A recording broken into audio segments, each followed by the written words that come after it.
A lot of people that have normal blood glucose levels, quote unquote, can actually be insulin resistant. Right. Why is that? And what is this state of like pre-diabetes, and why is it something that is not caught sooner? Yeah, and yet so common. Right. I mean, that adds an extra layer of reason to talk about this, because it's become the most common problem. Much of modern clinical care has what I call a glucose-centric paradigm when it comes to monitoring metabolic health, or even cardiometabolic health, given how relevant diabetes and metabolic problems are to cardiovascular disease.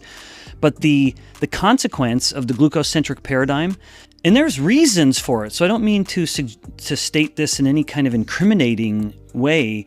They have their own justification for the glucose-centric paradigm, but it's increasingly harder to overlook because of what we know with regards to insulin. So insulin resistance is the state where insulin levels are higher, the body's having to use more and more insulin in order to keep glucose in check.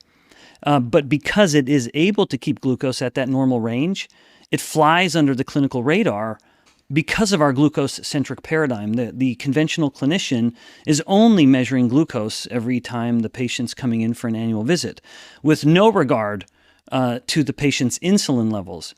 If we were able to broaden the paradigm a little bit and include insulin, then all of a sudden we are measuring the earliest signs of insulin resistance, because it is insulin itself that ought to be measured when we're trying to get that view of the patient's not only metabolic health, but insulin resistance.